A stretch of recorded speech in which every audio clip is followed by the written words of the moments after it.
Man.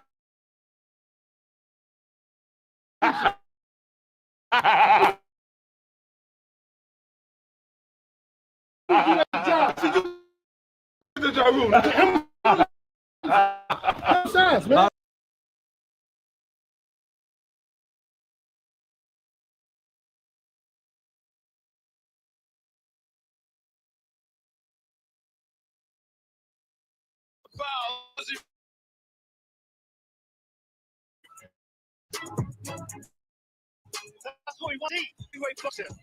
You know, he commits to it. But then looping right-handed is every time he let go, and we spoke about that before the fight about Clark. The roll underneath, and if he could, but he's caught your call. He's a great finisher. He left your whole.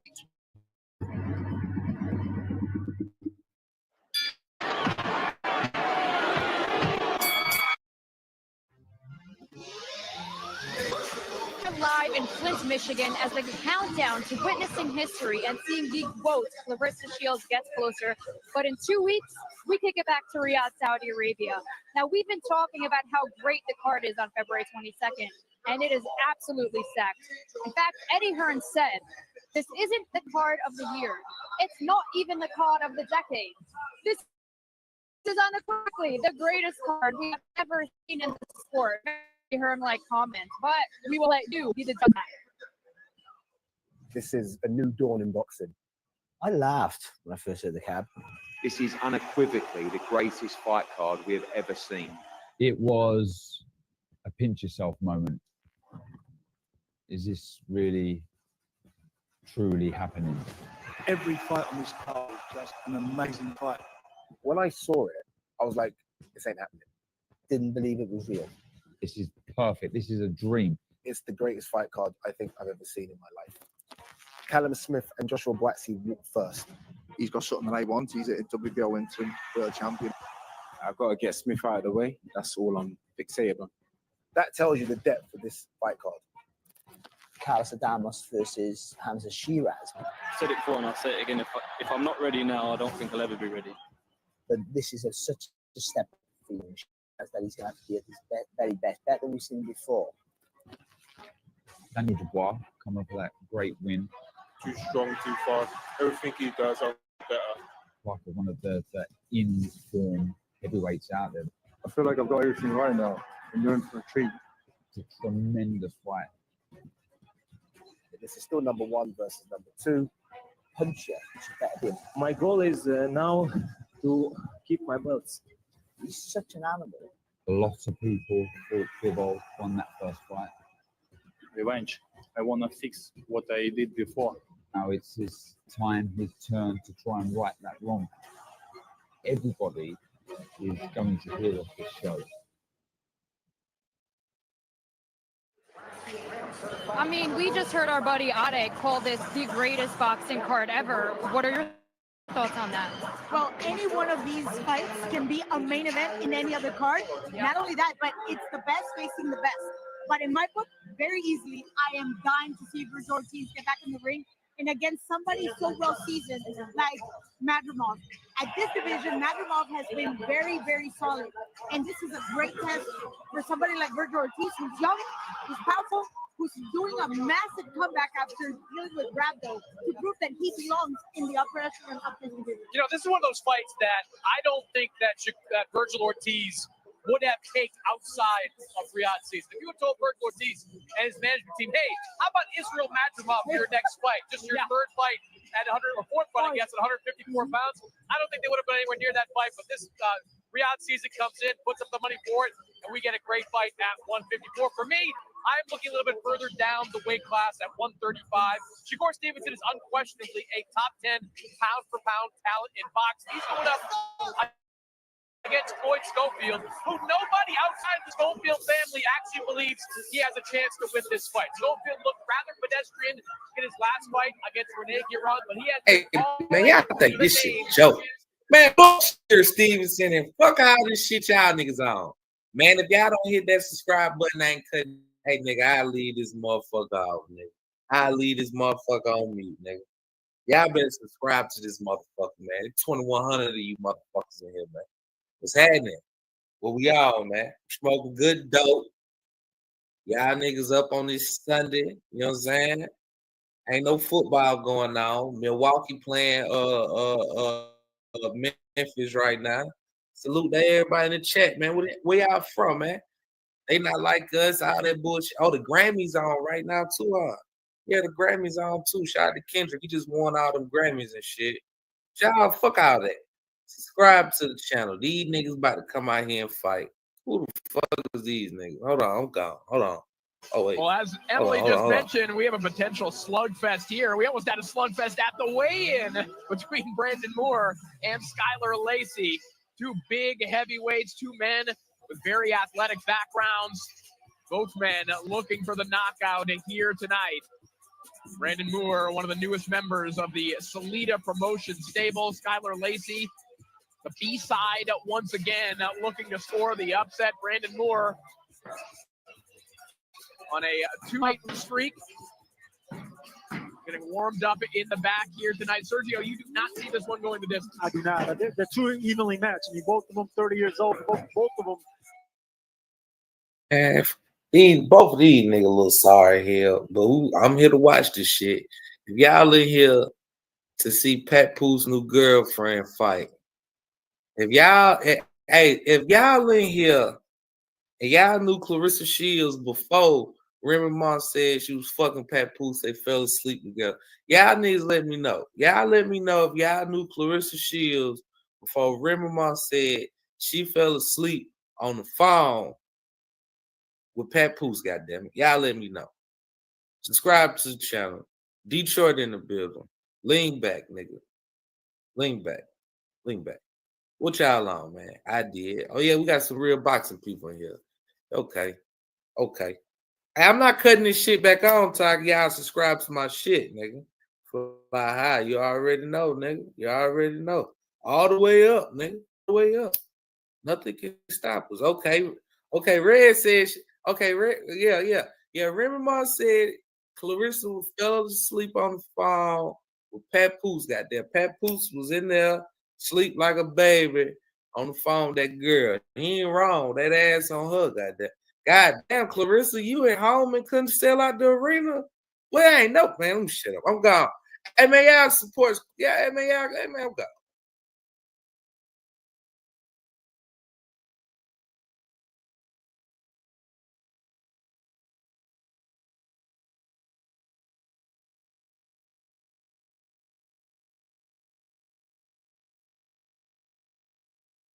Another to Antonio Morales in 2023. Both decisions in which he was the visiting B-side. Both fights he felt he deserved to win. Lacey still has that offensive lineman's mentality. Will step right back in front of another tough customer tonight in our co-main event.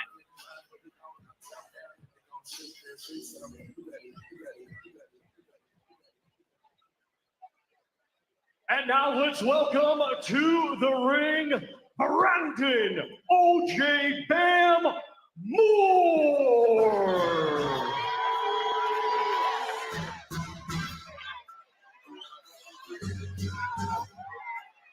Well, after suffering his first career loss to Richard Torres 3 fights ago, Brandon Moore tapped into the lessons he's learned in earlier chapters in his life. His time as an NCAA basketball player taught him about film study and correcting your mistakes. His degree in accounting and finance, earned during that time, taught him about smart investments. What better investment than one in yourself? Moore spent his own money and paid bounce back all the while refining his game with new head trainer Charles Whitaker. The improvements and the beefed-up record paid off with a new promotional deal with Salida Promotions and a high-profile spot here in Flint, Michigan in the first fight under that new deal.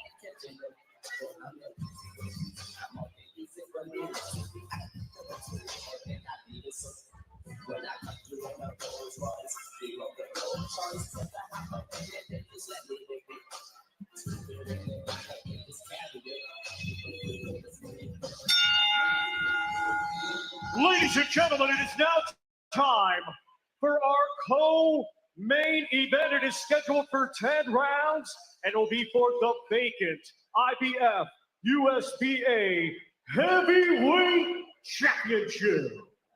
Brought to you by Selena Promotions, along with their great sponsors, Bet Online and Hotel St. Regis Detroit. It is sanctioned by the Michigan Unarmed Combat Commission, along with the International Boxing Federation.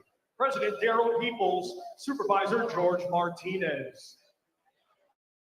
Our 3 judges assigned will be Rose Gross, Vincent Santino, and Patrick Schmidt.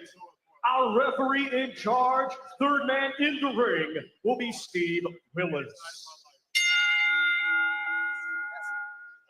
Introducing to you first, fighting tonight, out of the blue corner, he comes to the ring wearing red trunks with white lettering and weighed in officially at 260.4 pounds. Coming to us from Indianapolis, Indiana, he was a 2021 National Golden Gloves champion, and now as a professional, undefeated with 8 wins, 2 draws, 6 of those 8 wins coming by way of knockout. Ladies and gentlemen, please welcome Skyler Big Dog Lacey.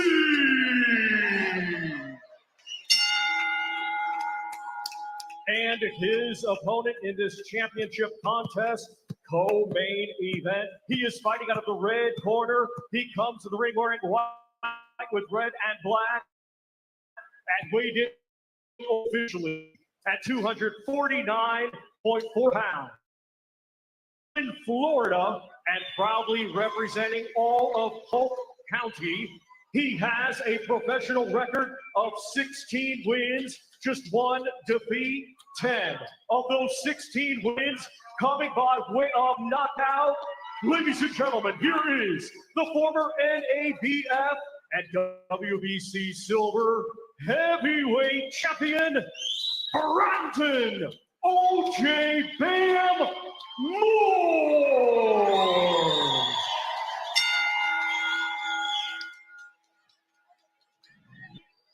Okay, gentlemen, I give you instructions. I want you to obey the commands and protect yourselves at all times.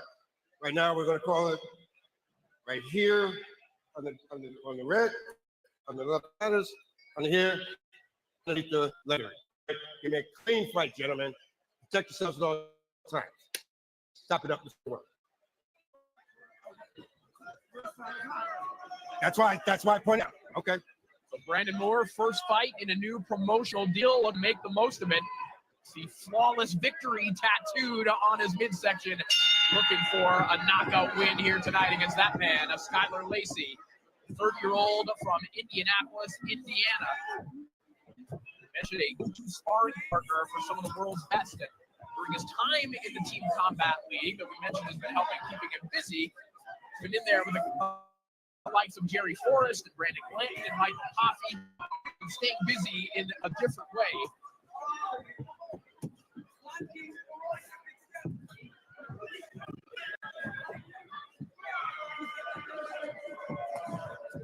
Two big heavyweights, 6'7", 6'6", long reach. I mean, it's not going to take much to get a knockout here. You can see that Lacey's looking for that laser-like right hand right there. That's the one he's looking for. Moore better start moving his head a little bit more, not being a stationary target. Lacey doesn't throw that many shots, but when he does throw, he puts a lot of power behind that right hand.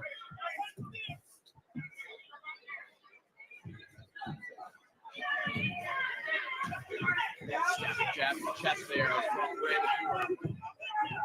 hand of Skyler Lacey. It's going to be active.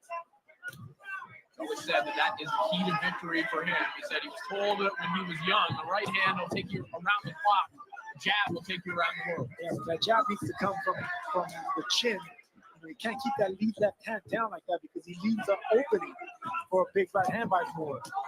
And some fighters are comfortable fighting with the hand down like that, but Lacey fights the entire fight that way with that hand down.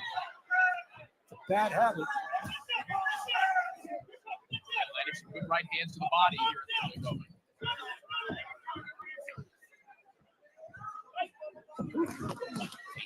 Right hand sails over top of Brandon Moore.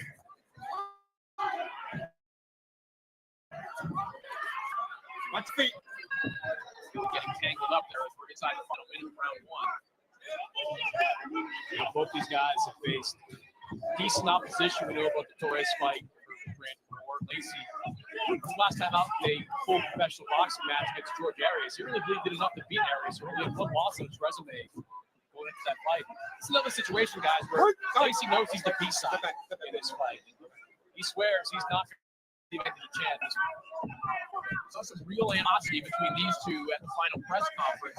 Lacey had Moore by the collar. I was had him in a chokehold with both hands. I think the animosity is flowing more from Lacey's side than it's Moore. He was the one engaging in that kind of chokehold. Hands are free. Stiff jab there from Brandon Moore. Punch it in. Lacey walking into that one. Kick away in the open. Die!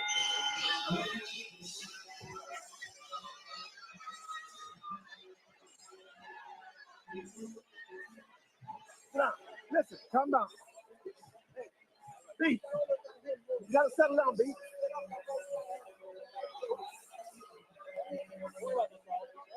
Nice and calm. Good. Get down, down. Relax. Stop that jab. Step to the right. Step to your right. Sit right here. Don't get into it. Some crazy punching and overreach it. Relax. Yeah, go to the right hand. Jab over the right hand and be calm. Control. Okay? Don't work done. Just be calm. Calm yourself. All right? Take a risk. Nice and calm, baby. Nice and calm. Right here. There you go. Good. See Charles Whitaker in the corner of Brandon Moore, former 154-pound contender, who's really worked in these last couple of training camps at polishing the game of Brandon Moore. He's obviously got some athleticism, got some spring, a little bit of power, but definitely needs some polish. That's what Whitaker says he's been working on. Sergio, I went back and Charles Whitaker's called you out back. Yeah, seconds ago. Good fighter. Too much risk. Not enough reward for me. I called the Charles Whitaker Gabe Rosado fight. Yes, you did. Yes, NBC Sports Fight Nuts. Good fighter. Jab and body there from Brandon Moore. Tyler Lacey missing with that big right hand. Both these guys need to start establishing that jab, and that's what Moore's doing right now. Lacey just needs to keep that left hand up and pop the jab himself. He's a slightly taller fighter. I think he has a slightly taller reach. Use that reach. And that way you can set up that long right hand. That's the right hand that he's looking for. We got to hide it behind that jab. All right. Step back. Here we go. And Sergio, that's the conundrum of fighters like Lacey who like to have that low lead hand. They like the added vision that they have in terms of the punches coming at them, but at the same time, harder to disguise your back end. It's hard to disguise the right hand. Not only that, but you just have the boldness. Lacey doesn't have hand speed. You have the luxury to be low. Not only that, but you're opening up your belly. The more should be jabbing down to that initial area of Lacey. That's no headshots as well. He's done very well on the snatch amateur circuit. Winner. Yeah, jab right in the gut. Those are effect shots or noise shots. And when you land them, you're trying to get hit by them. You start blocking. Lacey will open up the shot upstairs. Let him go. Punch it in. You know, jab to the gut seems harmless, man, but the more you start doing it, it starts getting to you. Come on now. You know, see, look at that football background from Skyler Lacey there. Kind of a run.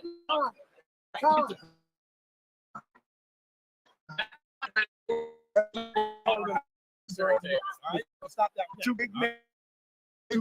Big man, he clips the lighting here. I mean, I didn't see nothing. I thought they were going to fall. Sergio, you saw your light flash before your eyes. I did. Brandon Moore came to you. The closer these guys got, the bigger they got. About 600 total pounds heading away. Lucky they're in the center of the ring and on their left. Let him go.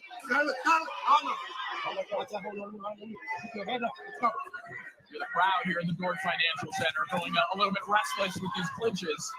As Moore places the right hand for Lacey, wrapping up right above us. You know, if I'm Steve in there early than this, I don't want to let these guys hold on to each other for 10, 15 seconds at a time. You're just missing the right hand, right at the bell. All right.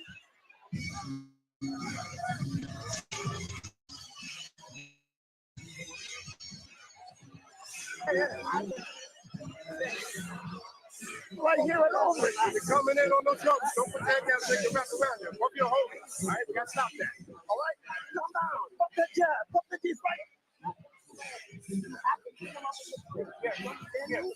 When you go to your place, 2, 3. Take the jab, 2, 3. Gotta draw reactions right now. Everything's done that too, but it's gotta be straight. Every second and third shot is landing. You understand it? So line up on the 2s and 3s. Okay, the second and third landing. You always have to go 2, 3, 1. Back in the corner, 2, 3, whatever. 2, 1, whatever. Hold that. Give him the right advice. You got to use that jab. I know it sounds simple, but that's what you got to do as a big man. That opens up everything. These guys are both, the technique is flawed. You got to go back to the ABCs of boxing. Take that long jab, and that's going to set up everything. Yeah, I say this is a compliment. Don't doubt the training. Always seem to show up in kind of random circles. He's a hell of a trainer. I mean, he was a damn good fighter. And watching. Round 3 underway, and the action picking up in the early moments.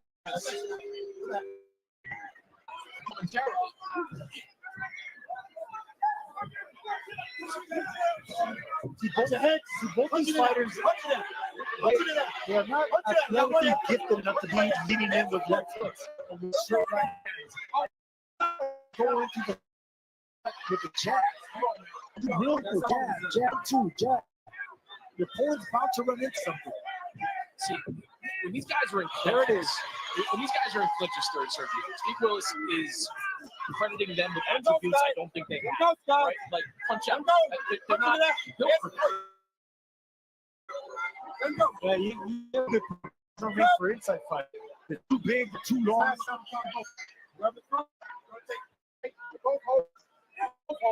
Stop.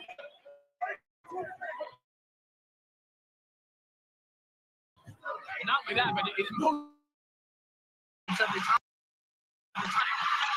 Now more good right hand landed there by Moore. Everyone chopping right hands and gets wrapped up immediately. Just a messy style matchup thus far. Lacey doesn't know how to respond when he gets. You can tell that he's one that's not accustomed to getting punched like that. He hasn't been boxing too long, so when he gets hit, his initial instinct is to turn his back. As you mentioned, this very much is a matchup of converted athletes. Punch it in, punch it in, punch it in. Oh my goodness! Cameraman just gets knocked off the apron. Right. Shout out to the DAZN cameraman back on his feet. And the crowd appreciates the effort. Okay. Whoever holds next, so I catch that quick. That's the first time I've seen a cameraman out back like that. Knocked out and back on the cameras.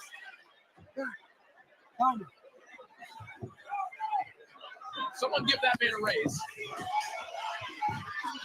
Brandon Moore now on the attack. With 45 seconds remaining. And this one is getting out of hand. And that right hand for Brandon Moore really starting to find a home. Good body shot there by Macy. Whoever decides to go to the body, it's in the opening there. It's going to be an opening to the body.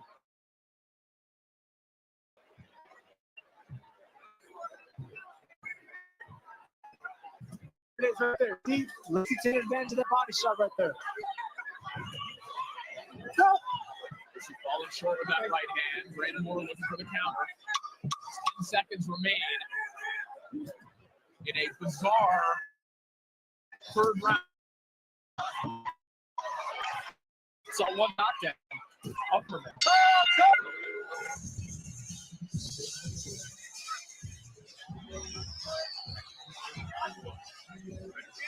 I need body work.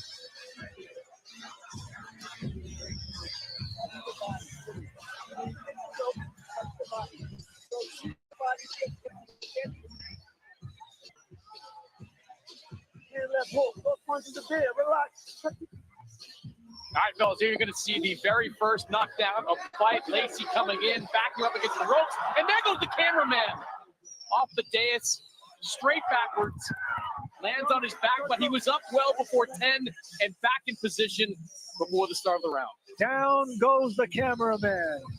And he waves at the other camera. Shout out to the cameraman. Look at him. Take it down. Take it down. Well, Paul, one of the stars of the evening, we made a couple of pro wrestling references. That was a Mick Foley bump off the ring apron down to the concrete floor. Paul, the toughest cameraman in the business. As round 4 begins. Skylar Lacey, you've got to start trying to find adjustments here. That right hand with Brandon Moore really found its hole in that last round.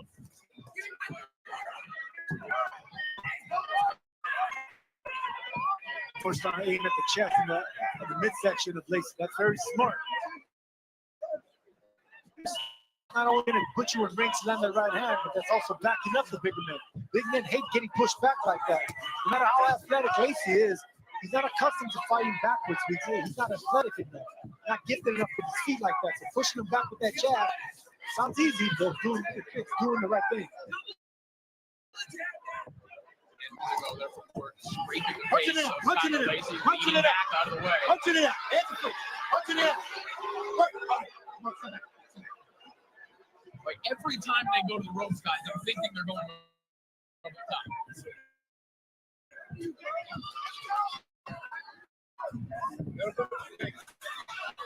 You can see how he's putting his back.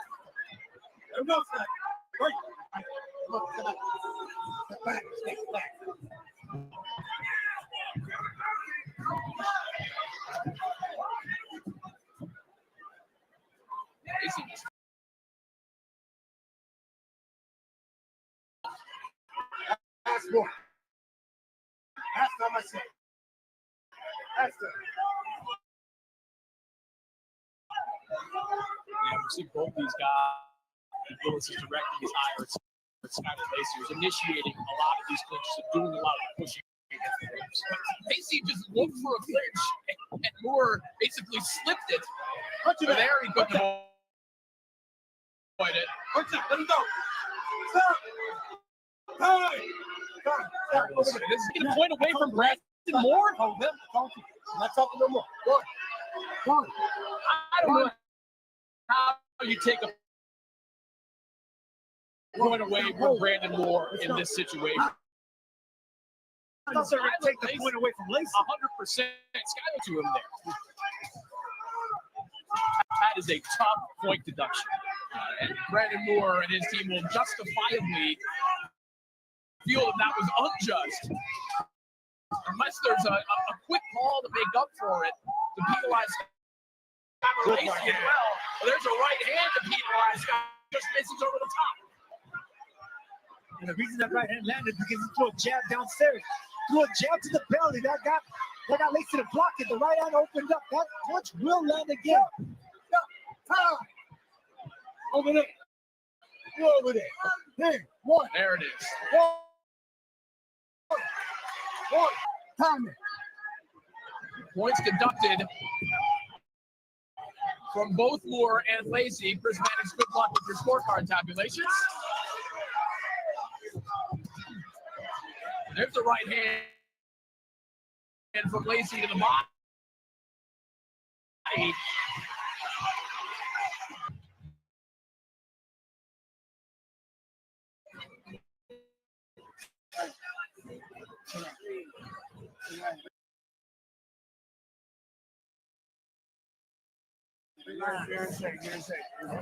Don't fight me.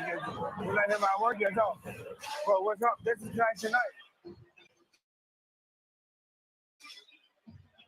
Well, this will be a very different looking fight. The 3-weight world champion, Shakur Stevenson, is set to mount the latest defense of his title at Riyadh Seasons The Last Crescendo against rising prospect Floyd Schofield. Live on his own pay-per-view on February 22nd.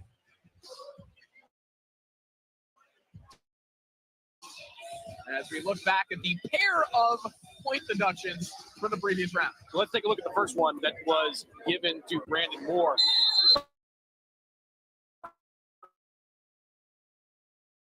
Is the one getting the point deduction. So very sloppy in there in the first half of this fight. Look, I love the fact that Steve Willis is trying to take control of this sloppy fight. So I'm glad that he took away. Have fun with the math on this one. How do you have this one scored? Well, for the purposes of this scorecard, I'm got a 38-36 in favor of Brandon Moore. I gave Skylar Lacey that first round, kind of a nip and tuck round. Since then, I thought Brandon Moore has controlled it. 2 point piece in round.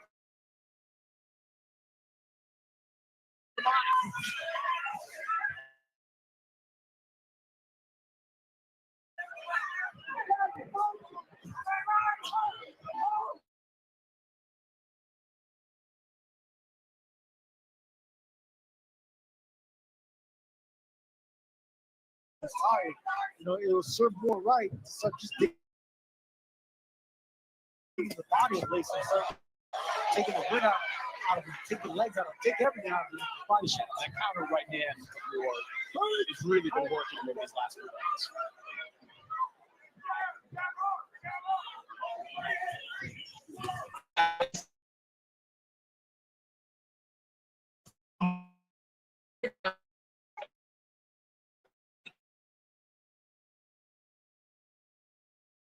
Get to work, man. Let's go.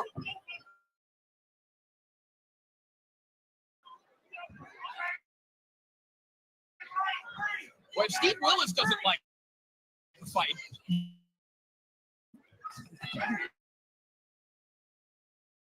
Good shot there by Lacey, but see, he doesn't know how to respond when he's tired. That's the thing.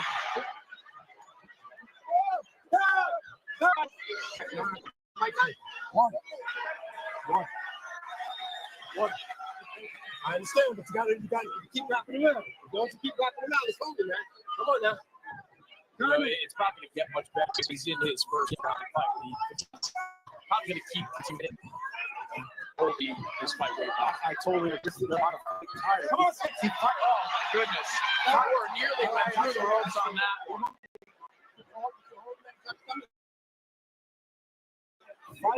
Fighting tired, there's an art to it. There's a skill to it that you got to know how to respond. Doesn't know how to act when he falls off balance, and he's only going to get more tired. You're halfway into this fight. He's like disqualified or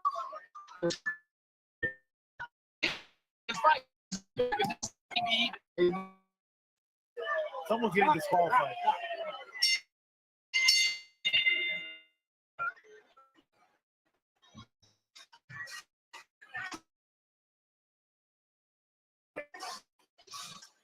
If I understand what's going on, he's pressing on you, but you can't wrap your arm. Okay? Understand? You can't wrap either, okay? Listen, dude. Just control your control. Just control. All that, yeah. You're reaching. Trying hard. Control you touch him in the game. Not the right hand is there.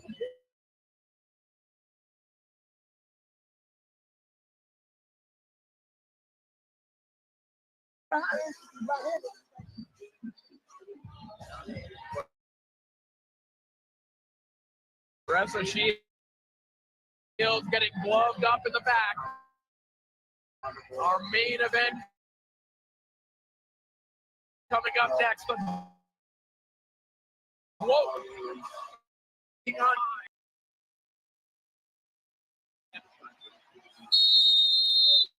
Woman who has a biopic about her on streaming services now. I mean, this crowd is going to erupt for that one. You know, guys, I get Steve Willis wanting to be fair to both sides, but I don't see Brandon Moore doing anything wrong in these exchanges. He has got a big 6'7", nearly 300.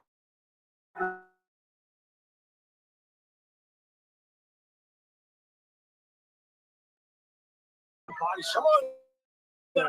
See more at the right. I got you. I got you. I see both of you.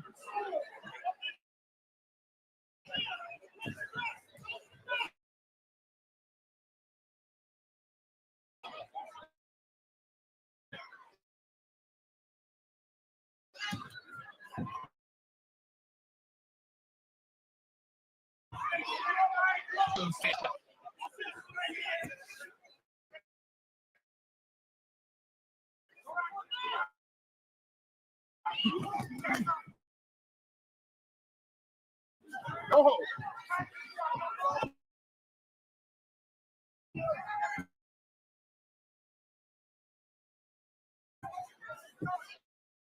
It's the first hole. I'm Brandon Moore right now. I don't think I'm worried too much about the right. And just keep Actually, all he needs to do is jab at the chest and the belly. Your opponent, Lacey's about to run into a right hand. He's tired. A jab to the chest and gut is all Moore needs right now.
Big hook there for Brandon Moore. Maybe the best shot of the fight thus far.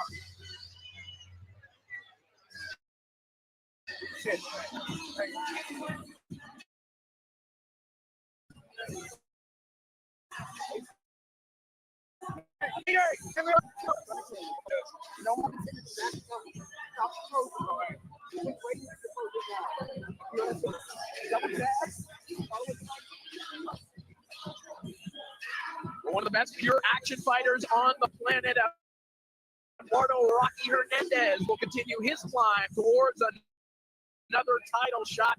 The ring number 10 junior lightweight contender takes on the countryman Rene Tellez Giron atop a February 28th show from the Auditorio of Guelaguetza in Oaxaca, Mexico, live here on the Zone. Now you see Moore just barely missed 2 big punches right now. He has the right idea. The fact that Lacey's technique's out the window. He's flawed. He's ready to get picked apart right now. Just takes one good shot. Moore has the right idea, but if he continues aiming at the chest, those big punches up top will open up. Oh, landed that same counter left hook there. Starting to find a home for it. All right, Chris Mannix, how do you have this one going so far? Yeah, really all Brandon Moore until this point.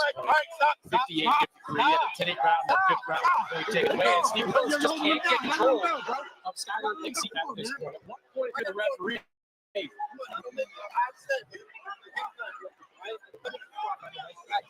That's the word right there, disqualified. What do you disqualify a fighter that won't stop holding?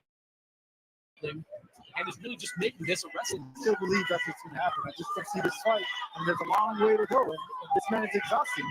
Skylar Lacey is exhausting. That's the first time Steve Willis introduced that word Lacey now turning it back. This morning, Brandon Moore not to hit him behind the head. No matter how big and strong you are, I don't care if you come from the football world, it's a physical sport. This is a physically taxing sport, but it's mental as well. You got to learn how to fight tired. You got to learn how to fight when you're hurt. You got to learn how to fight through all circumstances. Skylar Lacey is lost right now. He doesn't know what to do. He's too tired and fatigued. It's kind of incredible. You think about, as we mentioned, good fight against George Arias. They're going to qualify. His past suggests he's been in with some pretty good fighters in sparring. Tyson Fury, Deontay Wilder, Anthony Joshua. Says he's been in camp with all these guys, but this looks like a very amateurish fighter. Yeah, when you're in sparring, you see the big body in front of you. You know, whenever you're fighting these 6'6", 6'7", you don't care how good they are. Just be a body to give you work. You know, it's basically a punching bag with legs that you're paying.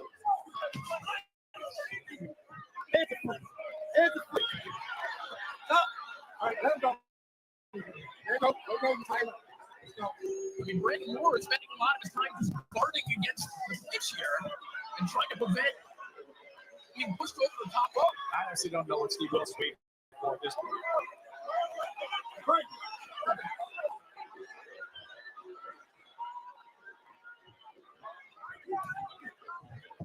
Final 20 seconds of the round. And they need to disqualify Skylar Lacey. He's not fighting. He's doing no wrestling. He's pushing back.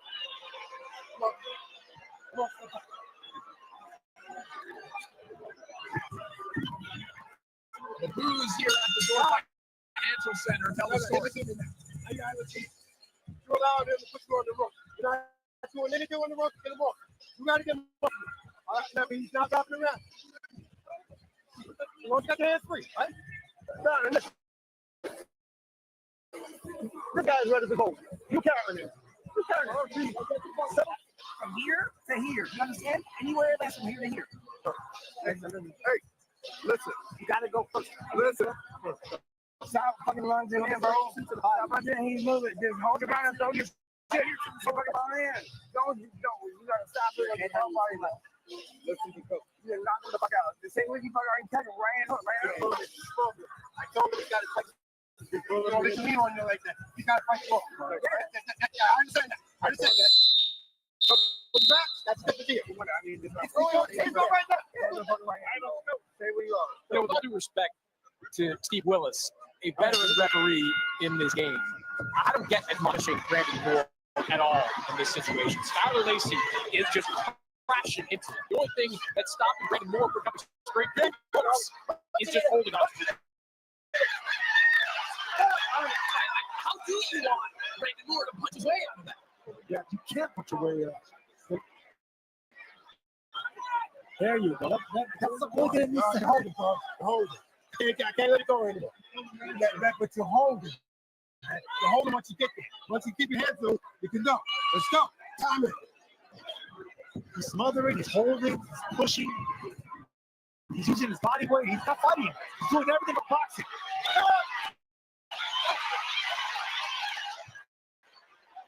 This fight is truly devolving into an embarrassment.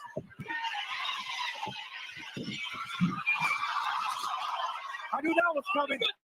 I knew that was coming. He went through the table, and you know what? Disqualify these guys. This fight should have been stopped 2 rounds ago. How embarrassing is it that this fight has been allowed to continue? 11, 12, 13, 14, 15. Take time. He's up. Over. We're over.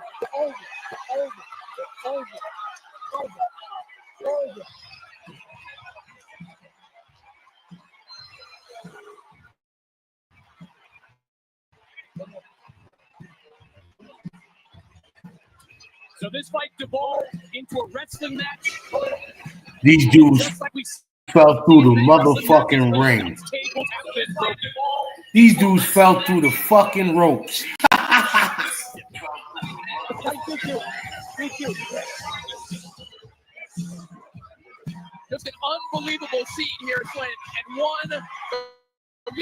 coming from round 2 onwards.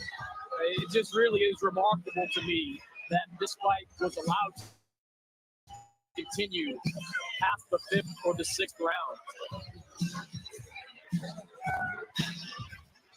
We all saw this coming, and it happened. I mean, I've never seen anything like this. We're talking about pro wrestling earlier. This is literally the WWE right now. What we're watching and experiencing. But again, outside of flagrant blows behind the head or illegal blows, I don't know that I've seen someone try that hard to get disqualified.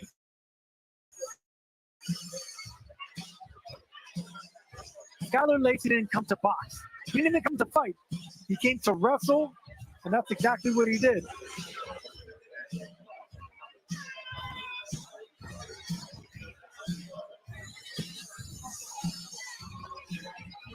All right, let's take a look back at the replay here as our announce table is getting a little work here. And this is the kind of move that we've seen over and over and over again over the course of the last few rounds. Skylar Lacey just pressing the action, pushing Brandon Moore against the ropes, and eventually they get right through him.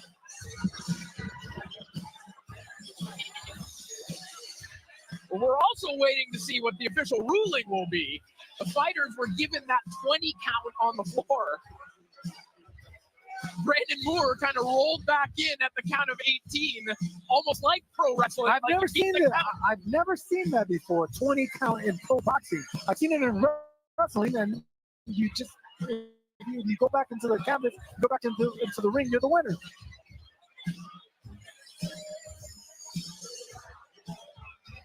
Well, the official ruling from Steve Willis at the time was that Skylar Lacey was out. That was it in a moment. Right, now it's officially ruled. Thomas Driver is going to give it to us in a moment. But this is going to go down as a win for Brandon Moore.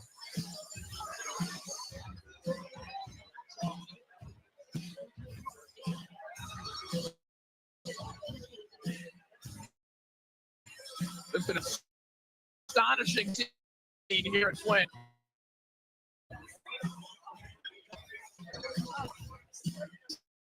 Utter chaos.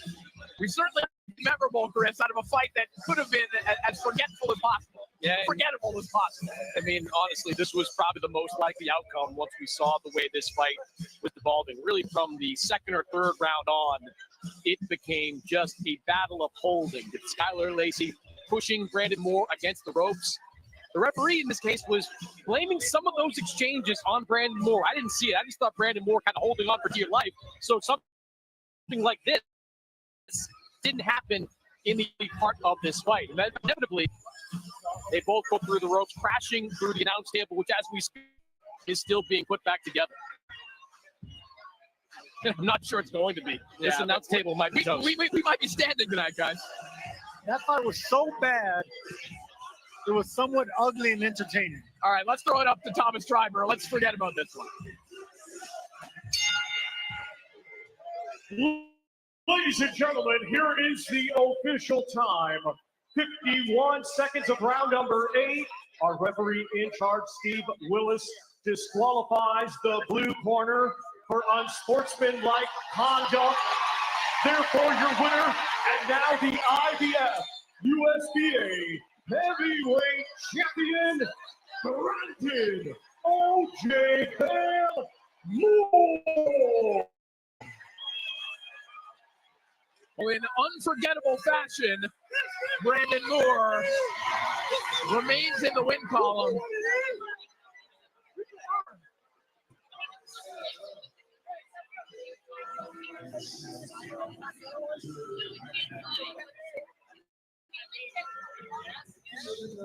As we are trying to get our announce position prepared here.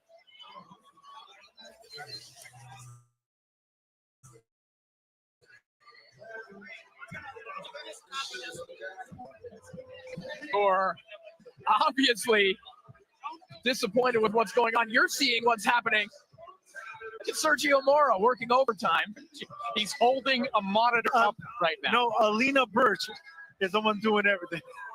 The MVP of the evening. Yes, he is. Just a disaster here ringside. That's right. Lena, wave to the camera. Lena finally gets her on-cam moment here in Flint as we tidy things up here.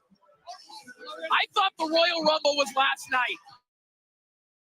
As we take a look at tonight. Undisputed women's heavyweight title on Clarissa Shields taking on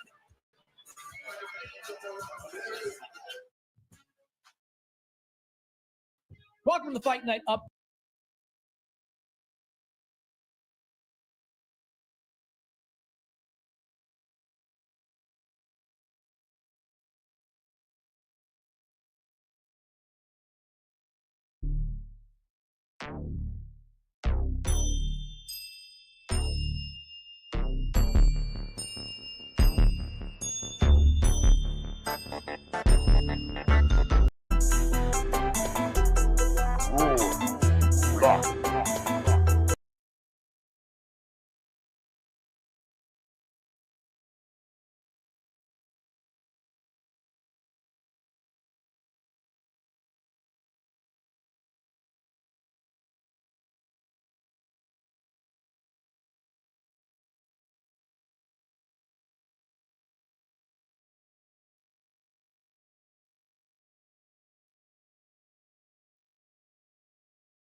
So make sure you check out the latest odds with DraftKings and remember to gamble responsibly.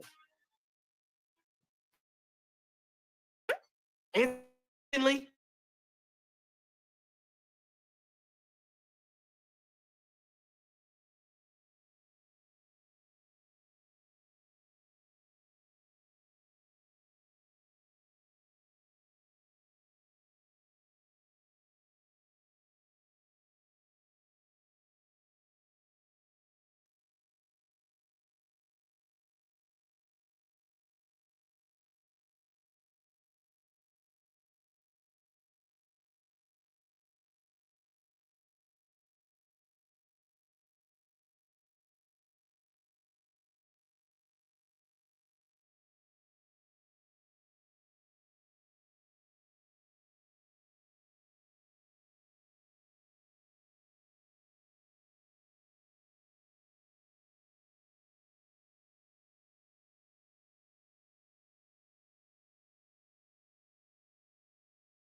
Welcome to Flint, Michigan, the hometown of the quote Clarissa Shields, who returns for the first time since 2021, when only 300 people could attend her fight here at the Zora Financial Center due to COVID. Well, as you can see, we have a lot more than that here tonight, as Shields looks to make history, and the energy is popping, and what a wild night it's been tonight. Being the GOAT ain't easy. Challenges are hard to come by. Over the last decade, Clarissa Shields has collected more hardware than anyone in boxing. 2 gold medals, undisputed championships in multiple weight classes, and most recently, a heavyweight strap. Sheilds isn't just winning fights. She's rarely losing a round.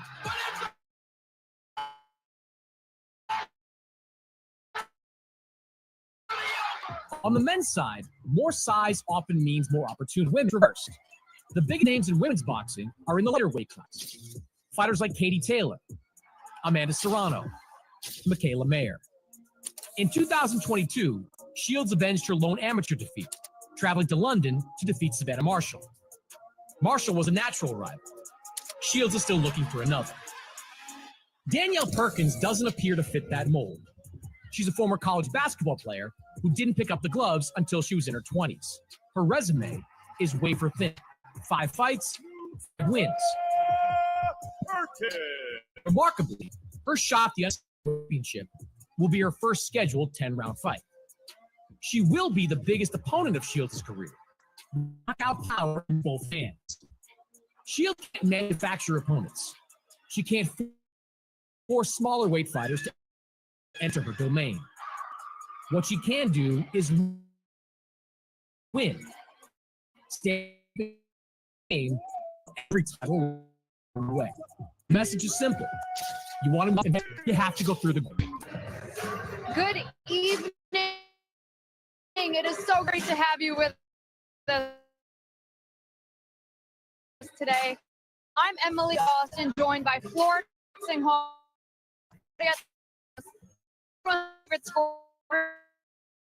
Is right after what just went down? We do little their workman's claim. Like that's the fast move standard days. I've never seen you move that fast. Out of there, like 600 pounds coming at you. Crazy. Yeah. At least we got some action out of that fight. Unfortunately, at y'all expense. Yeah.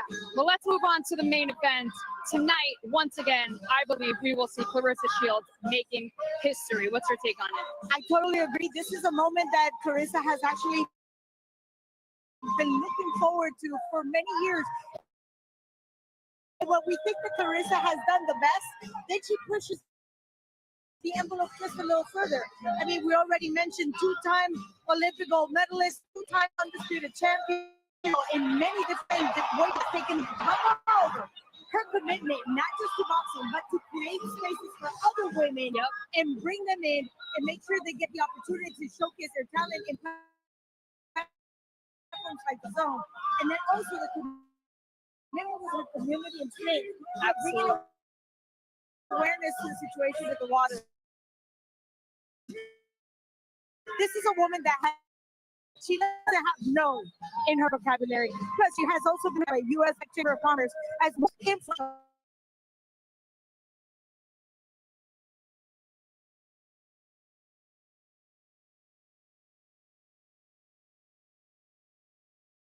She is a big fish in what is a very small pond in these lower weight classes. In women's boxing, most clustered at pickings for Claressa Shields, who has completely cleaned out multiple weight classes. She is undisputed, Claudia, as you pointed out, in 2 different weight classes, unified at 168. Her top rival was Savannah Marshall, the woman that handed her a loss in her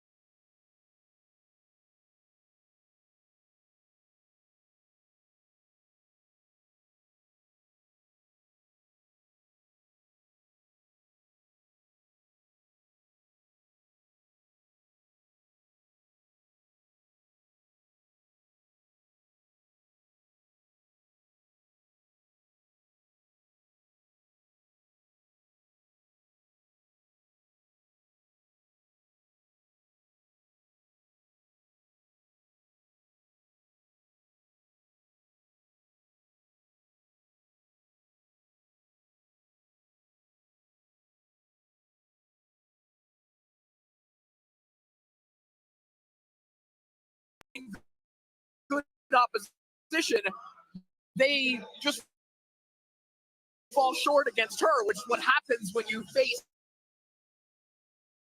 a generational great Can we see a pattern in Claressa Shields' fight, Sergio? What happens when you face greatness? You know, you can be in shape, you can have all the confidence in the world, but you're watching and you're seeing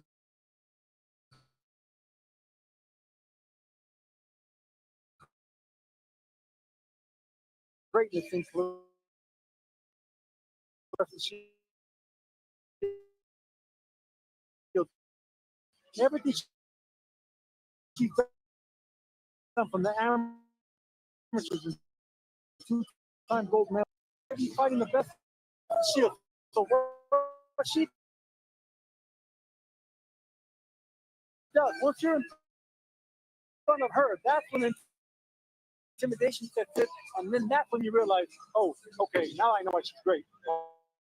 A search of competition, and tonight we'll take on 2019 World Amateur Champion Danielle Perkins.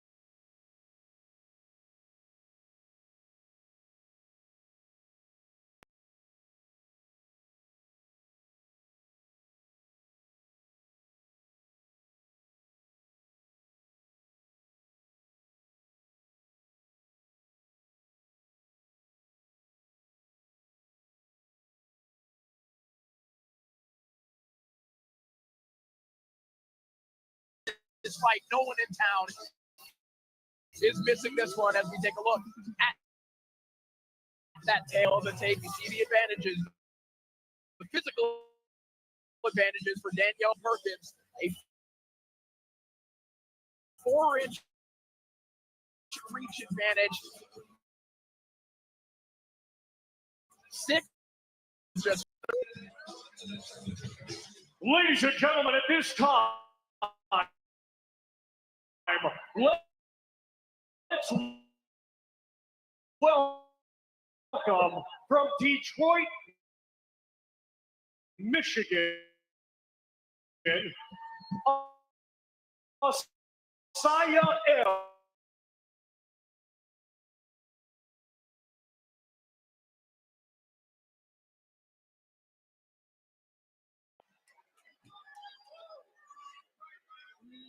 Every voice and sing the liberty. Let our rejoicing rise high as the listening. Let it resound loud as the rolling.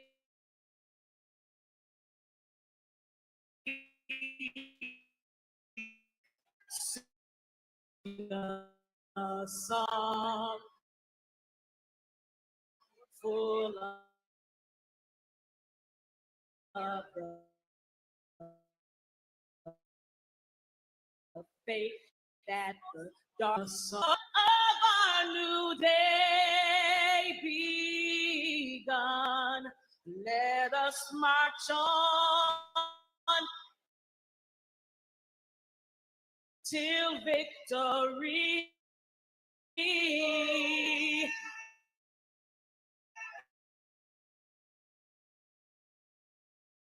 won.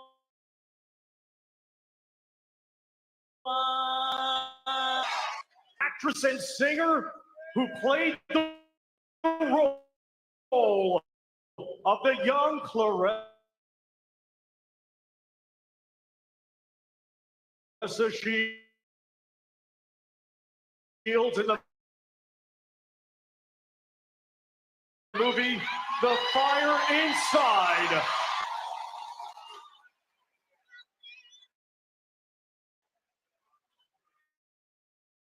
Oh,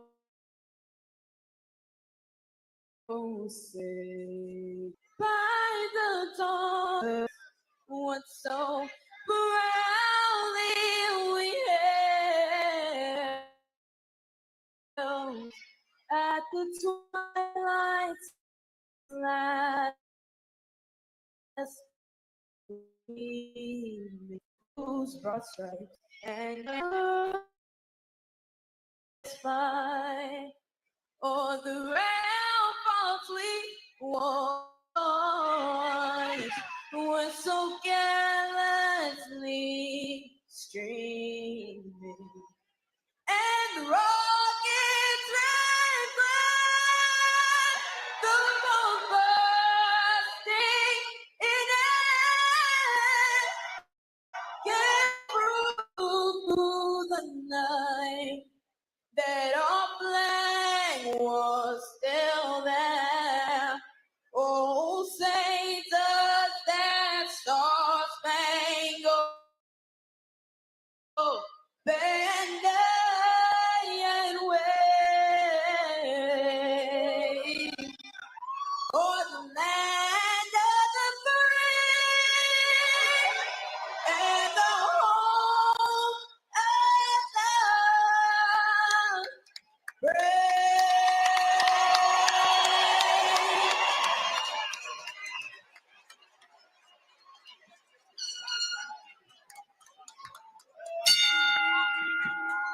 Live worldwide on DAZN.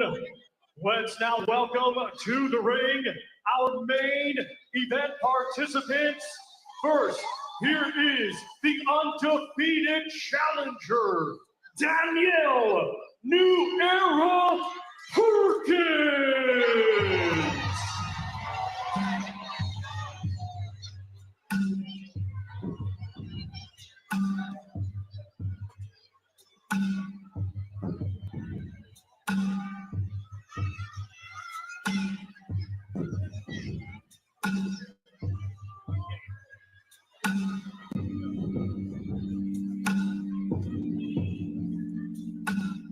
The anticipation building for our main event. And what a moment for Danielle Perkins, 5-0 in her young professional career with an opportunity in her 6th pro fight to become the undisputed heavyweight champion of the world. I was asking about this during the week, and she sort of smiled and said, hey, I love this kind of opportunity. A smaller heavyweight for all 4 of the belts. And like we talked about, Claressa Shields has said that Perkins is the first fighter that she's encountered, a first prospective opponent that she saw in person, and she didn't see any fear.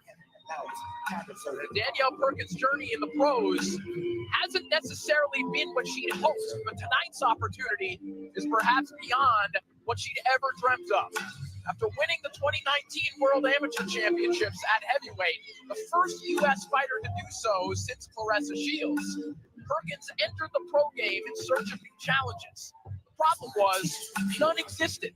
Perkins struggled to get fights in part because of her opposing stature, no doubt, but also due to the scarcity of talent in her weight range.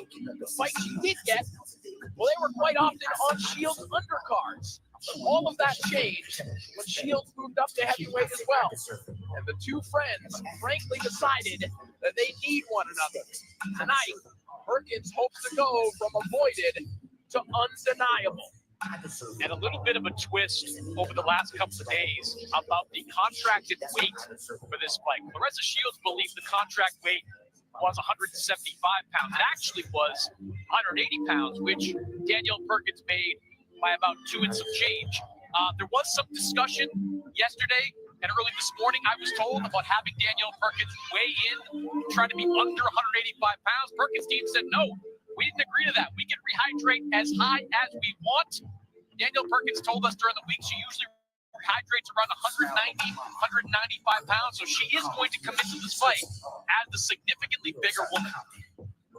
That weight disparity, the size disparity that's been so central to the build-up of this fight may just be even more vast than we know as Danielle Perkins enters the ring thinking, I know it all.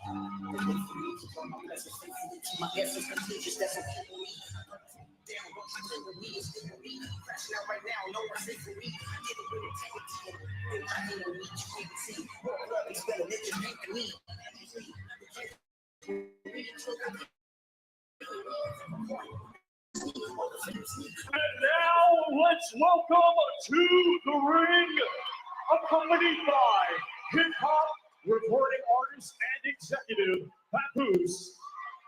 She is the defending world champion, known as the Quote Clarissa T-Rex Shields.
Well, if there could be a director's cut of the fire inside, it would probably include this scene, returning home to fight for the undisputed heavyweight title, a reality that, like everything else in her life, Clarissa Shields created out of sheer will and perseverance. From the silver screen to perhaps a new collection of gold for the Quote.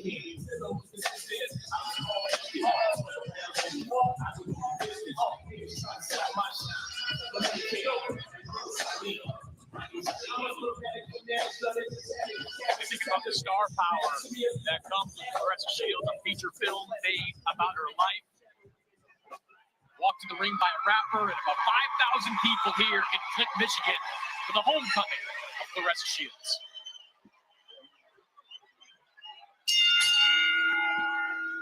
Ladies and gentlemen, it is now time For our featured bout, it is scheduled for 10 rounds and it'll be for the WBC, IBF, WBA, and WBO Undisputed Women's Heavyweight Championship of the World.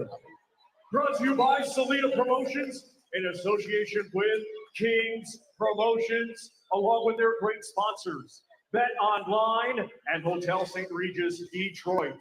It is sanctioned by the Michigan Unarmed Combat Commission, along with the World Boxing Council, the International Boxing Federation, the World Boxing Association, and the World Boxing Organization. Our 3 judges assigned, scoring on a 10-point must system, will be David DeYoung, Rose Lesend, and Robin Taylor. When the bell rings, our referee in charge will be Ben Rodriguez. And now, boxing fans joining us live on DAZN, and boxing fans here in Flint, Michigan. The time has arrived for the main event of the evening.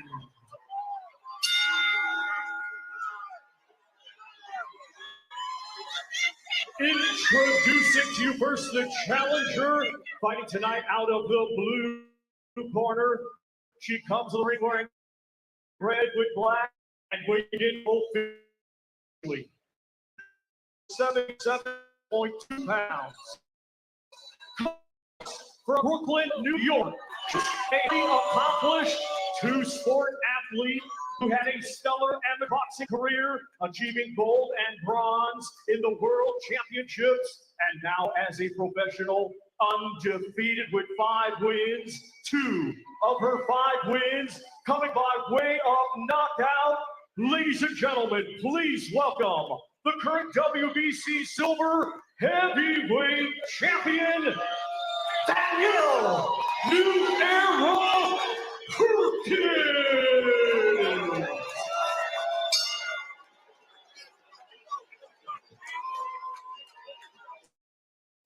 And her across the ring main event, she is the defending world champion. Fighting tonight out of the red corner, she comes to the ring wearing black with gold and weighing in officially at 173.6 pounds. Hitting from right here, Flint, Michigan. She is a 2-time Olympic gold medalist, now undefeated as a professional with 53 wins coming by way of knockout. Her outstanding accomplishments include becoming a 5-weight world champion and 2-weight undisputed world champion, regarded as the #1 pound-for-pound female fighter in the world. Here is the current WBO Women's Heavyweight World Champion tonight, the reigning and defending WBC Women's Heavyweight Champion of the world, known as the Quote, Clarissa Shields.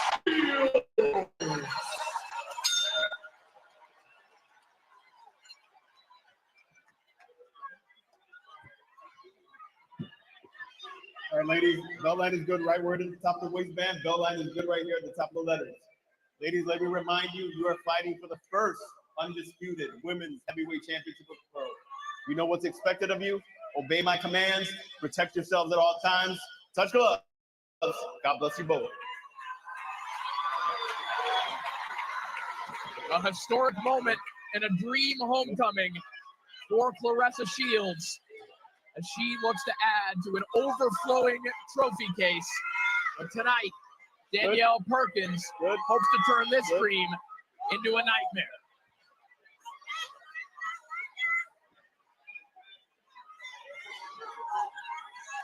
Ready? Ready. Box.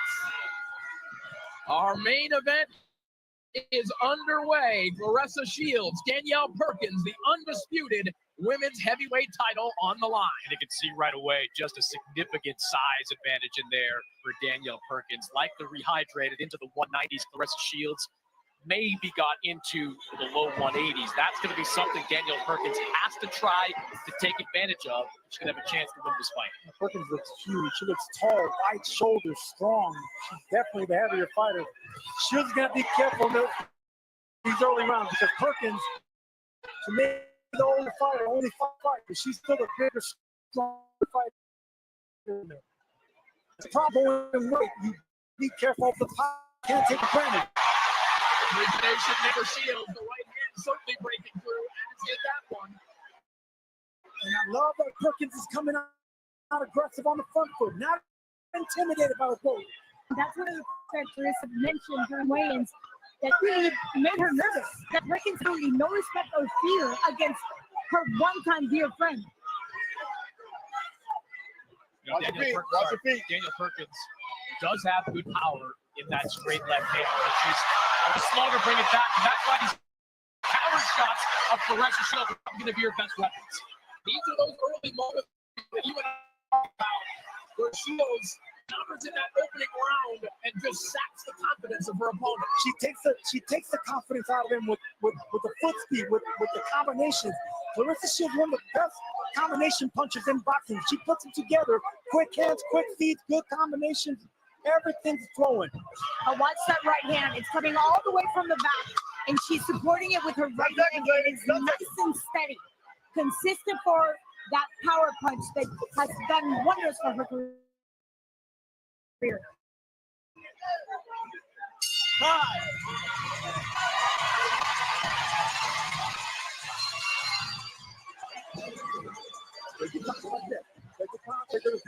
That's all you gotta do.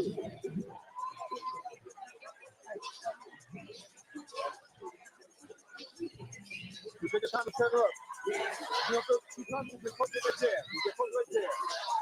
Anytime you throw a shot, just move your head. Just far away from it. Take the time to get close. Get close.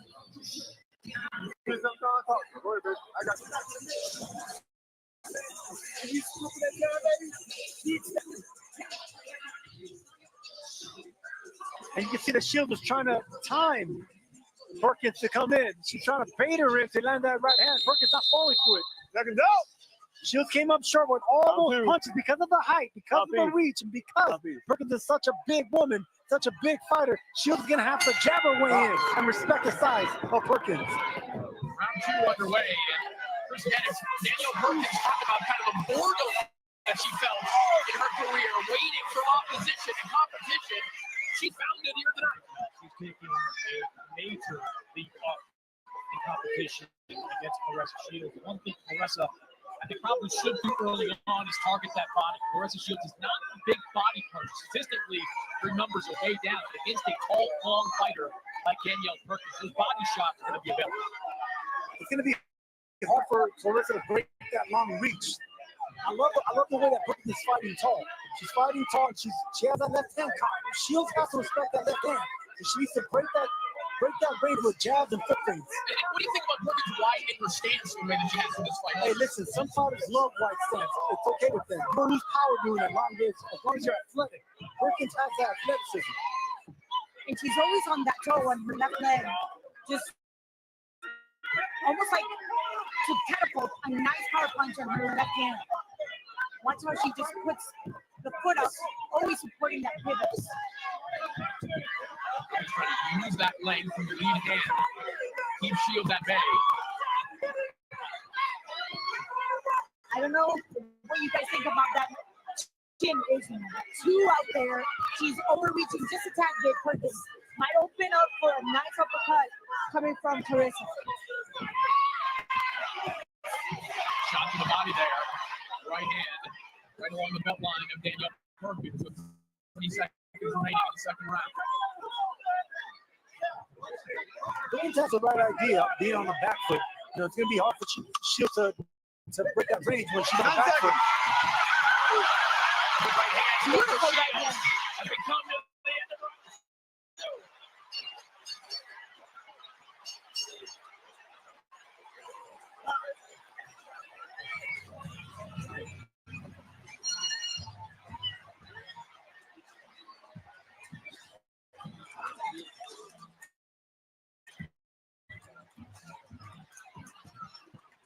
You get away, get ready, stand up and out. Close your shit. If you want to tackle, tackle. Hang on, stay in your shit. Don't go back to that other shit. We know you big, we know you strong, but stay distant because she's still in moments. She's still in moments. Like when the 10-second bell, she just wants to stay in the round. Stay distant. Gotta capitalize. You came out, touching the jab, you shoot, jab, sit your ass down. Don't pull back no more. Jab, jab. If she comes, you punch. Look, I love the fact that Perkins showed no fear. She was waiting for the right opportunity to count. Sheilds trying to come with the quick combination. Perkins, I'm not allowing that tonight. I love that. Sheilds got the bit. I think she tied the middle of the ring, but I love the fact that Perkins did not back down from that. Yeah, Perkins got to be careful, Sergio. One thing she talked to us about this week was being cognizant of how far she can fall behind in these early rounds. She's looking to land that one big shot, but she knows she has to throw some eye-catching punches that are clearly going to get you 10. There it is. Perkins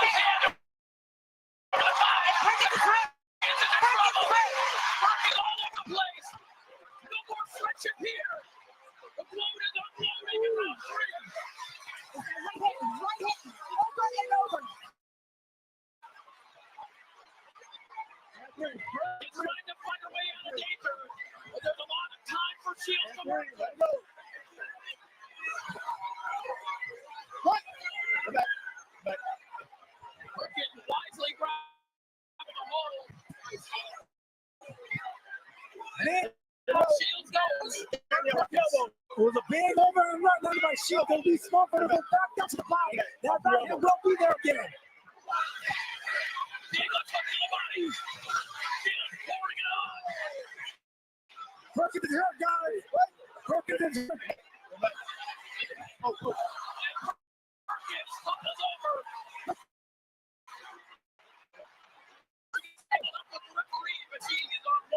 Absolutely, she has not recovered. She has no legs underneath her at all.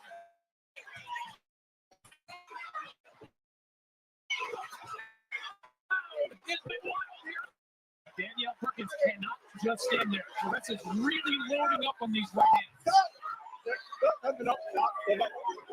It's going to be an over and right by the group.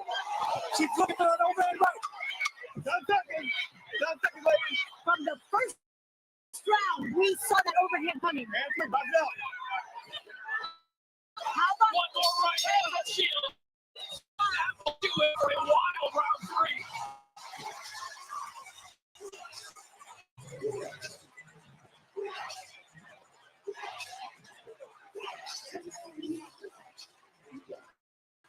Turn for 11 this one. And turn to Crawford. Over the pound for pound fighters in all of the boxing here to support his right to left Sheilds.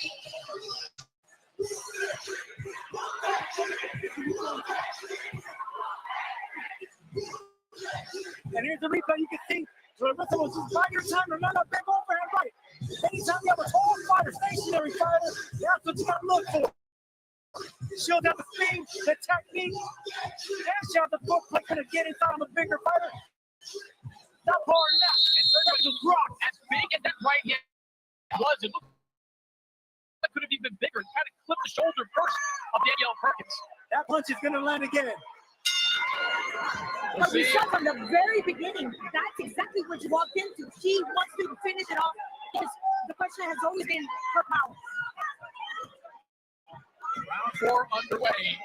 And the crowd takes a brief reprieve in what is otherwise one of the most electric fight atmospheres that we've been in some time for this main event.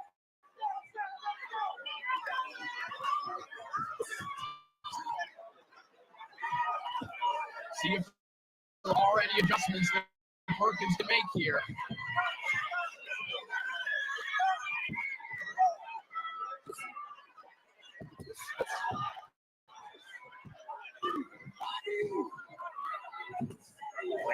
Counter left hook from the top there from Sheilds. Back against Rhodes.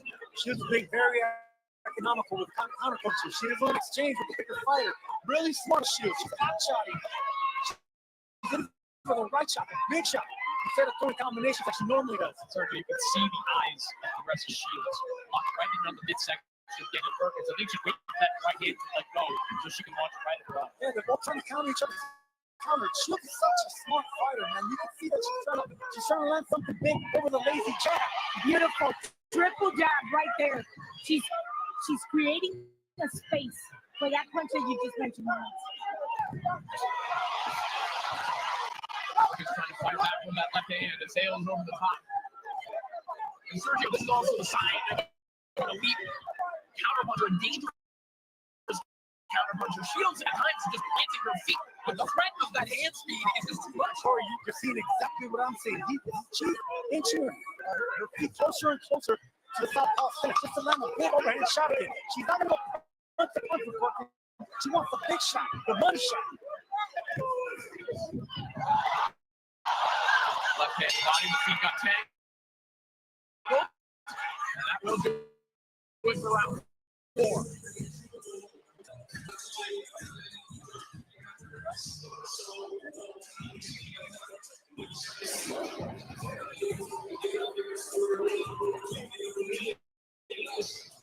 How you feel, Tim? Take your time. You're so close to shoulder to get it close to you. You're looking far away. All right? If you fall for your face, listen. So just take your time. Get a little closer if you can. Deep, hit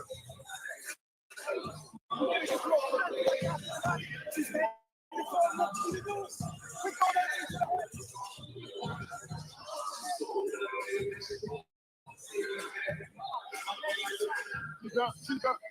She's done. Take your time. She's finished. Sit on your top. A hat toward Financial Center in Flint.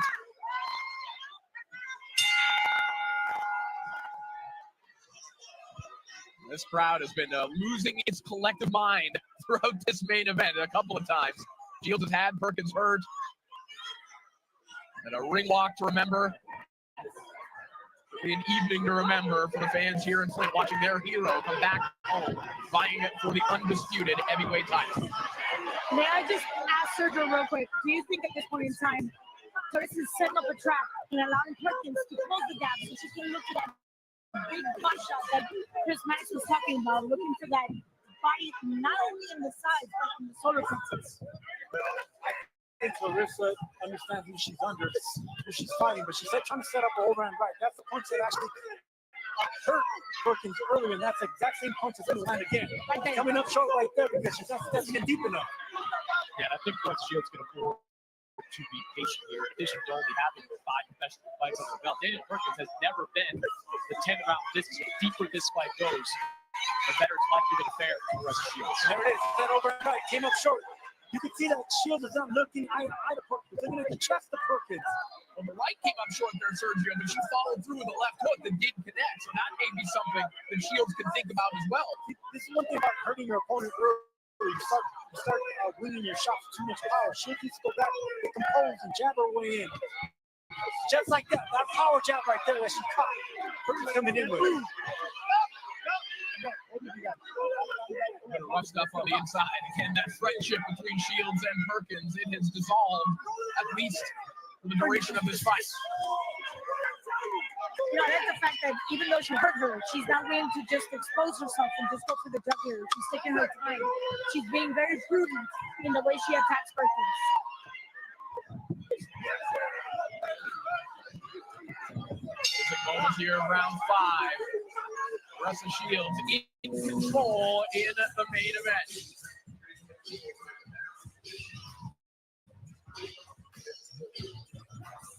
Beautiful Riyadh, Saudi Arabia, which will see Daniel Dubois defending his IBF heavyweight title against former WBO champ Joseph Parker at Riyadh Seasons The Last Crescendo, live on DAZN pay-per-view February 22nd.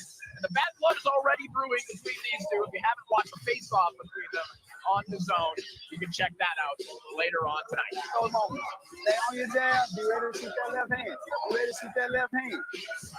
You look good. Do the 1, 2, 1, 1, 2. Shit, time. Got a time. Stay on the jab. Time my ass. There's that overhand right that she was looking for. Came up short, but the smart thing, and came back with that left hook. She's able to get away with that because she's so athletic with her feet. Watch out. Watch your feet. Watch your feet. Watch your feet. You okay? Okay. We good. Let's go. Box. Looks like there's a spot on the canvas there. Maybe one of the boards beneath the canvas. She's gonna take the chance. Control. Shields tripped on there. Perkins pointing downwards at it. Kind of got damaged. Skylar Lacey crashed into it. What I was about to say, the two big men probably cracked it. Not only that, but you got a lefty and a righty fighting, and you're always going to have that them tripping over each other's deep foot. Perkins on the front foot now. I like seeing this from Perkins. I wanted to see this from her. That's the position Perkins wants to be in. In front, pressing Shields against the ropes, in position to throw that straight left. But she got to let it go. In her last fight, she was willing to eat some counter shots to land those straight lefts. Not so much early on against Caressa. Right hand to the body there from Shields again, coming behind it with that left hook. Yeah, great hook. Huge right hand again. That one pops the head back of Danielle Perkins.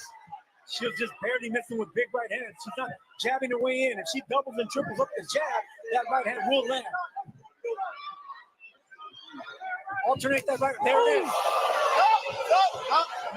But Perkins hasn't been able to adjust to that overhand right. She's taken every single one. Caressa has connected every single right hand.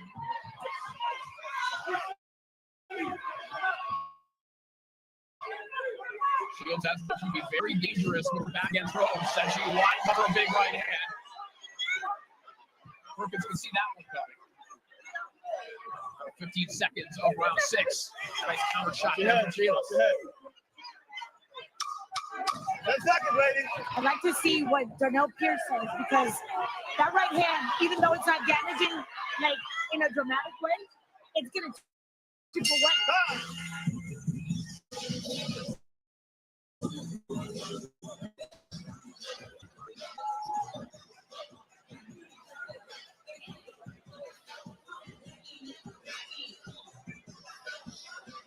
How you feel, champ? Take your time. She's done. You gotta take your time. Don't rush yourself.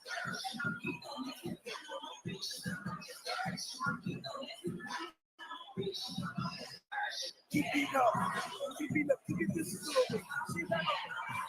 Here's that overhand right that Shields is looking for. Just barely came up short because she didn't take her foot deep enough to land that shot. But if she would have jabbed her way in, that would have been a money punch. That shot right there would have been good night. Right on the tip of the chin, just barely came up 1 inch short. 1 inch short from being a knockout overhand right there because her left foot didn't step in deep enough. Yeah, I agree, Sergio. The jab she threw there was kind of a throwaway jab. Throws that more as a scoring punch. Get that guard down, and Perkins, that right would have landed. The game of inches, man, and it's all about footwork. From the foundation, that's the only reason that punch is. But it will be there again.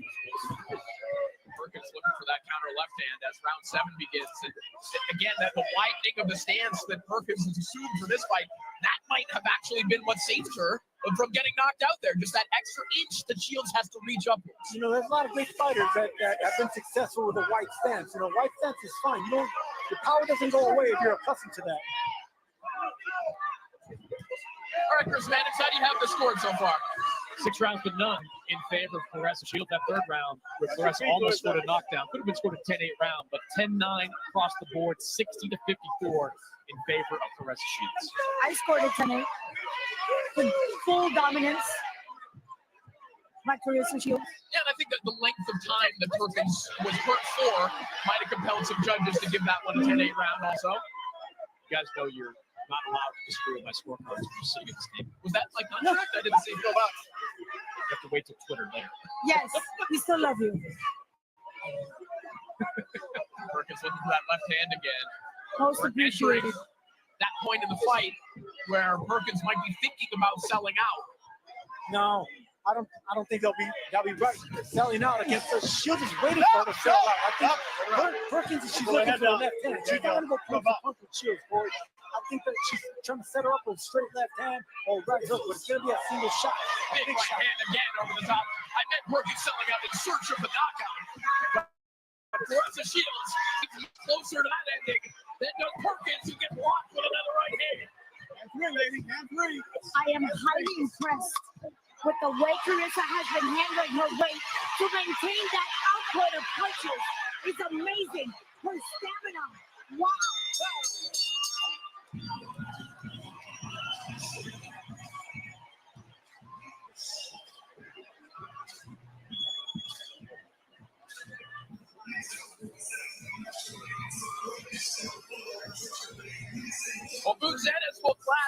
welterweight unification bout against Amanda Stanionis on April 12th at the Jim Whelan Boardwalk Hall in Atlantic City, New Jersey.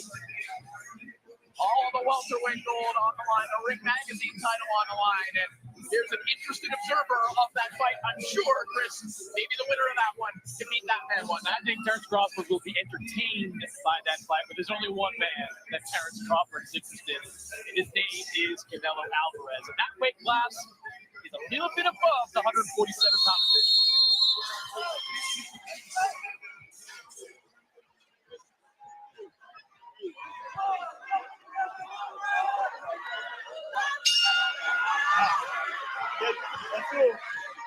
Round 8 now underway. What is in all likelihood been a complete shutout for Claressa Shields. It has been on Chris Management's scorecard. It is the same on the 3 judges' scorecards here tonight. Another right hand rains in from Shields. Chris, it's the heavy season has not affected her at all.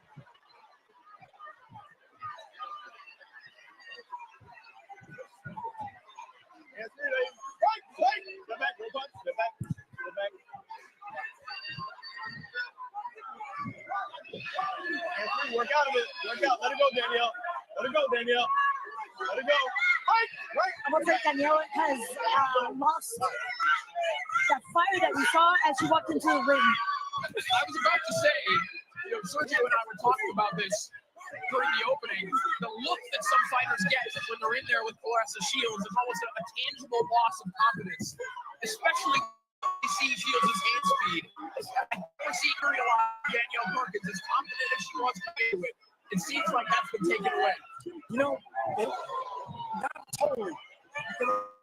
I'm still a little fighting Perkins. Perkins not bad enough. Yeah, I think intimidation, what you guys are talking about. I still think that she's throwing the right shots, and she's doing what she can against a great fighter. But Shields is just too much. Shields is ready to counter her. The hand is too quick, the feet are too fast, and yes, the intimidation is there, lingering in the air. Sergio, but think about it. She's thrown big punches, and yet Clarissa's still coming at her with the same speed as she did in the first round. At the heaviest she's ever been. It's got to be frustrating at this point. Losing most of round 8, 2-0 here in our main event.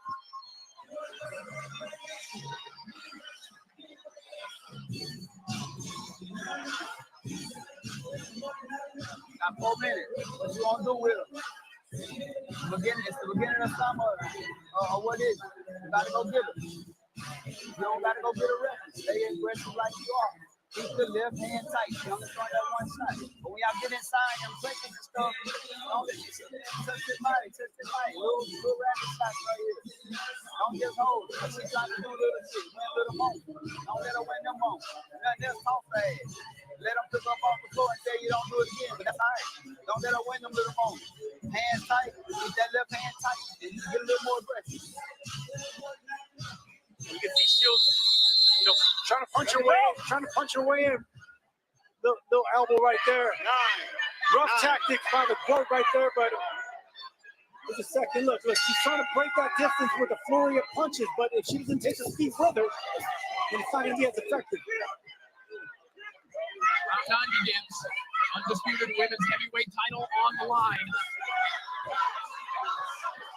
This is the fight I expected Perkins. Fight like the bigger fighter, smart of the fighter. Back up the group. Yeah, that's the meanness, that's the intensity that Perkins didn't seem to have in previous rounds. And that's what I need to see. Huge left hook there from Shields. Back Perkins up.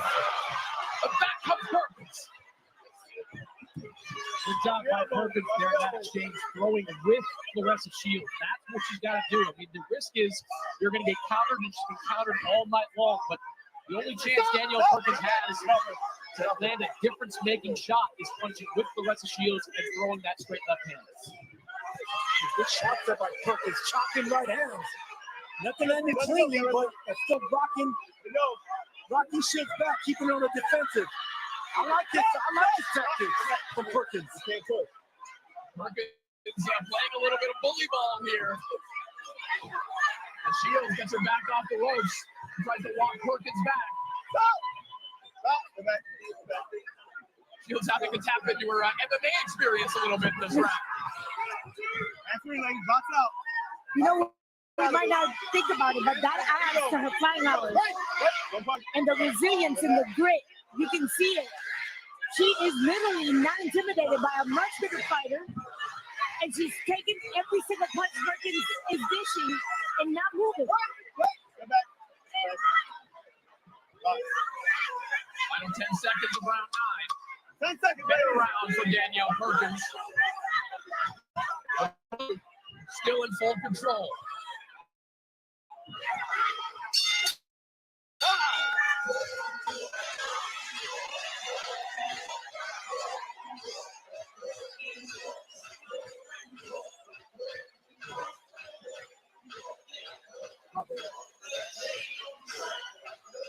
Last round. Just talk about the first 30 seconds. Try to bomb me out. Just be smart. Just take her downstairs.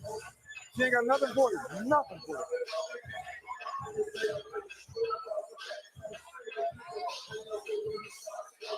Deep breath for me. And here's the shot. That's the entry to a southpaw. Instead of a 1-2, if you're an orthodox fighter, you come in with a 2-1. Shields making that adjustment, but you can see that the size and having to punch up at the bigger southpaw is difficult for Clarissa Shields. No matter how great she is, she's still fighting a much bigger woman and fighter than Danielle Perkins.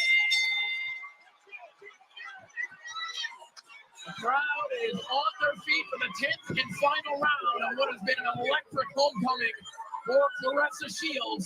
And she may be 2 minutes away from leaving her hometown, or rather keeping all the titles in her hometown. I like this a lot from Danielle Perkins. Not just here to survive, coming out here in the 10th round, pinning Clarissa against the ropes, just looking for a home for that left hand.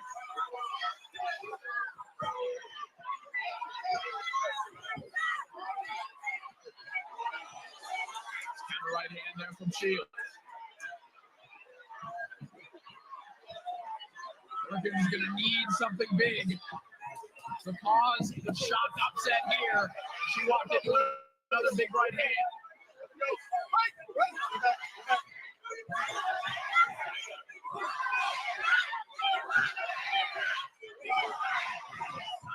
Right at the Danielle Perkins. Particularly for the final 3 rounds. She has been going for it. Yes, she has. The last 2 rounds especially. And I didn't expect those 42-year-old legs to have that much of a bounce towards the later part of this fight, especially in the last round. Especially when she's looking to land that big punch.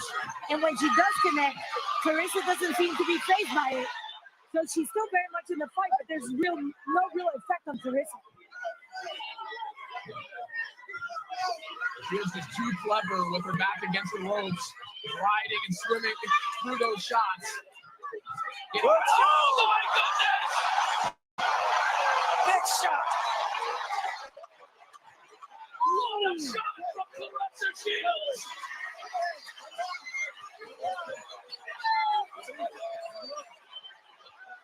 Wow! What a way to punctuate this fight! The quote is the quote for a reason.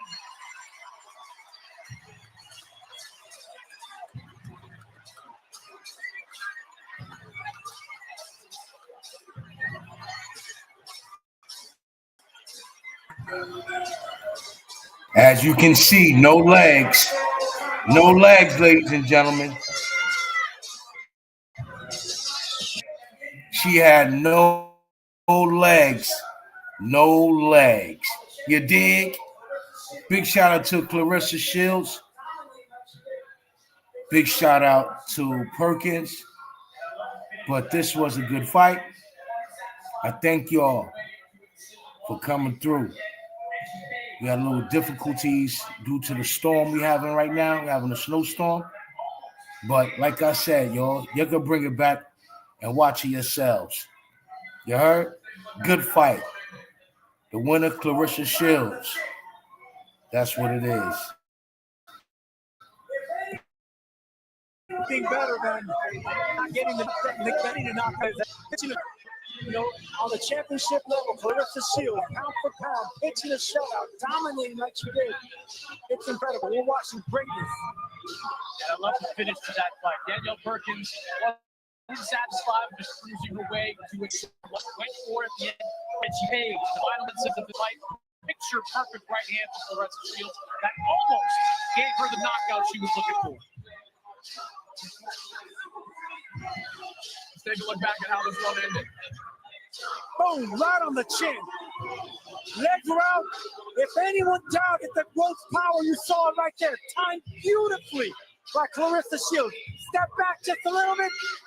Boom, right on the chin. Eyes rolled back. What a beautiful shot. I mean, Sergio, that is the stuff that they teach you at Boxing 101. Slip the shot, come back over the top right hand. Beautiful punch. I'm telling you right now, if Perkins wasn't as big as she was, she would have been out cold with that shot.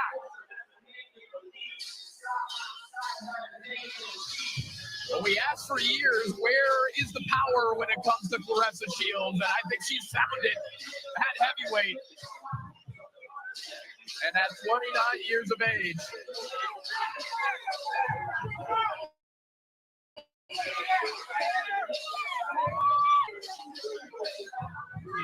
What other heights are there for Shields to attain?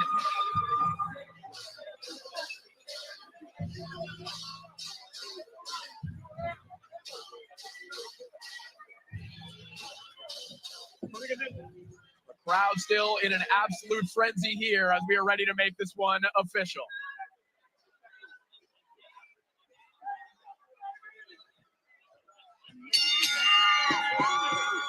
Ladies and gentlemen, after 10 rounds of boxing, we go to the judges' scorecards.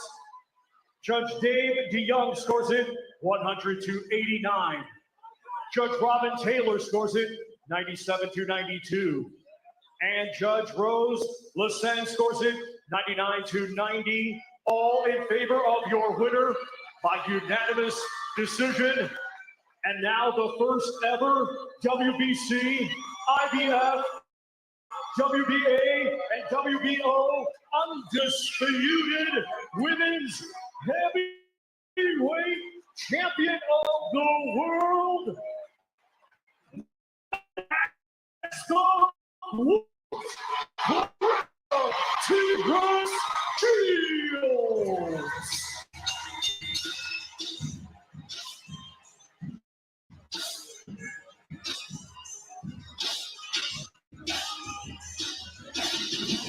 It's going to be a party in Flint tonight. They have the women's undisputed heavyweight champion amongst them. Yeah, look, and say what you want about the depth of the heavyweight division. It's obviously different from what happens in the men's side. But Clarissa Shields is doing the only thing that she can, which is racking up as many titles as possible. Now, an undisputed champion in a third weight class, regardless of the depth of any of them, that is an impressive accomplishment.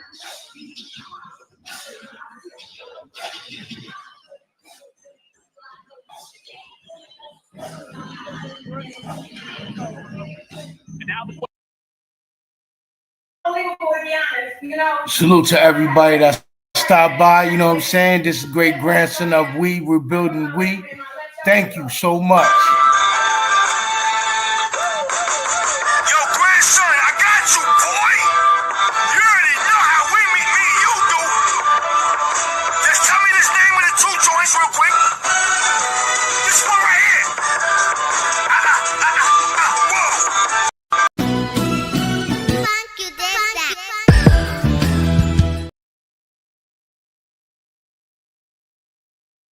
We saw that.